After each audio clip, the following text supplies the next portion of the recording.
Versailles. Qu'est-ce qu'on voit du château de Versailles du côté nord, sur la plaine? Ouais. Ben, quand on visite le château et qu'on est à l'arrière du château, on voit un grand canal. Tu le visualises, il y a un grand canal. Il y a des gens qui peuvent faire du bateau aujourd'hui.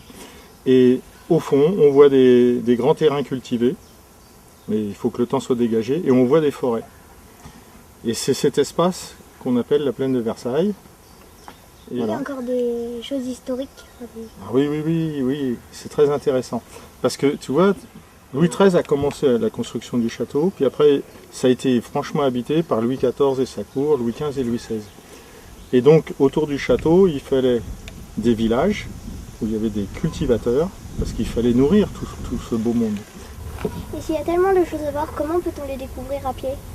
Alors la plus grande partie du territoire, elle est privée. C'est les agriculteurs qui possèdent les champs. Et puis certaines forêts sont privées également. Mais on a une grande chance, c'est qu'il existe beaucoup de chemins qui sont publics. Et sur la plaine de Versailles, il y a environ 250 km de chemins qui permettent de découvrir les villages, les beaux paysages, la forêt. Et donc toute cette découverte est possible grâce aux nombreux chemins. Et pour aider les gens qui ne connaissent pas trop la région, l'association de la plaine de Versailles a édité un guide qui s'appelle les chemins de Galie, où on propose 30 randonnées pédestres pour venir découvrir les villages, le patrimoine et les paysages. Ce beau territoire, si on veut le préserver, il faut qu'il y ait une bonne entente entre les citadins que nous sommes et qui aimons le découvrir, et puis les agriculteurs qui, eux, vivent professionnellement de leur activité et ont besoin que les terres soient préservées.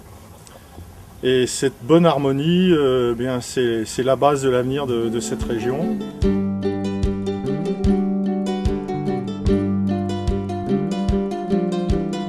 Il y a eu une époque où il y avait 18 moulins à eau le long du rue de Galie.